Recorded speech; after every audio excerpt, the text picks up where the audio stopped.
We will now look at law and legislation. There are many laws and legislation across the United Kingdom that control the safeguarding of vulnerable adults. They all govern responsibilities and duties on the relevant adult social care services within local authorities, as they are the lead agencies for protecting vulnerable adults. The relevant acts give decisive responsibilities to government, public and healthcare sectors to ensure that all those people that are in vulnerable situations are protected from harm. In the UK, the following pieces of legislation came into force. England, the Care Act 2014, officially April 2015. Northern Ireland, Safeguarding Vulnerable Groups Order 2007. Scotland, Adult Support and Protection Act 2007. Wales, Social Services and Wellbeing Act 2014, officially 6th of April 2016. You will observe that although each piece of legislation is worded slightly differently, they cover the same issues and have the same fundamental principles. We will look at the following acts more closely. The Care Act 2014.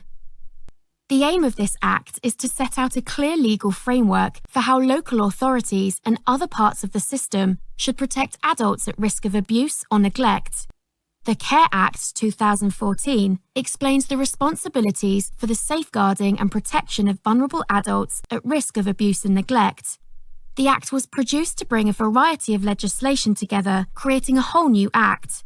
The Care Act 2014 replaced many old acts that were in need of updating and/or replacement. For example, Health Services and Public Health Act 1968, National Assistance Act 1948, and many others. As you're aware now, the statutory guidance stipulates that safeguarding means protecting an adult's right to live in safety, free from abuse and neglect. To do this, it requires people and agencies working together to prevent and stop both the risks and experience of abuse or neglect, ensure that the adult's well-being is promoted, have regard for the adult's views, wishes, feelings and beliefs when deciding on any action. Strong multi-agency partnerships are formed by local authorities to ensure effective prevention of abuse to vulnerable adults and by supporting the development of constructive learning surroundings at various levels of access. Safeguarding principles. There are 6 key principles set out in the Care Act 2014 that reinforce all work taken to safeguard vulnerable adults. These are: Principle 1. Empowerment. Adults ask for what they want and receive support that is personal to them and have given their consent. Principle 2. Prevention.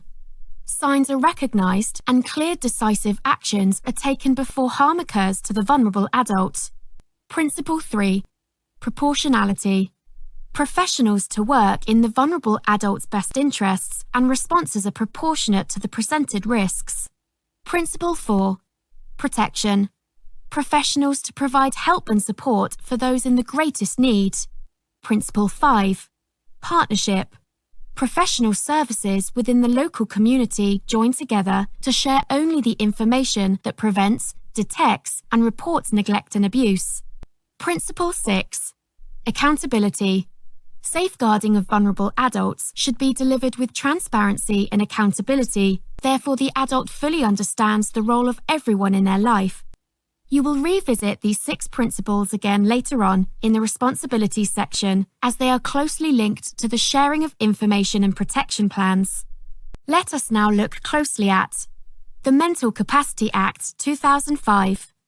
This act applies to everyone involved in the care, treatment and support of people aged 16 and over living in England and Wales who are unable to make some decisions for themselves.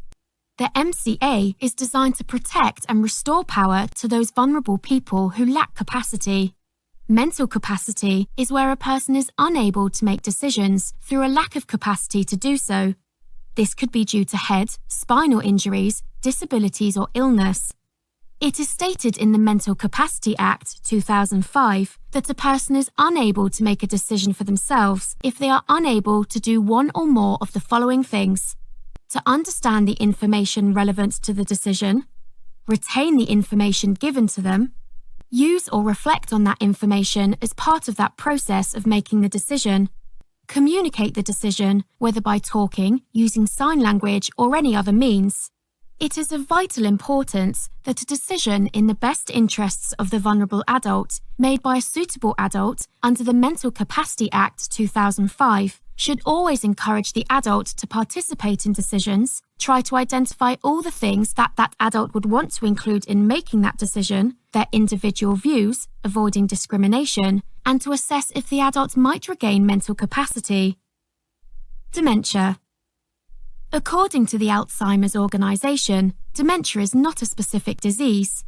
It's an overall term that describes a group of symptoms associated with a decline in memory or other thinking skills severe enough to reduce a person's ability to perform everyday activities.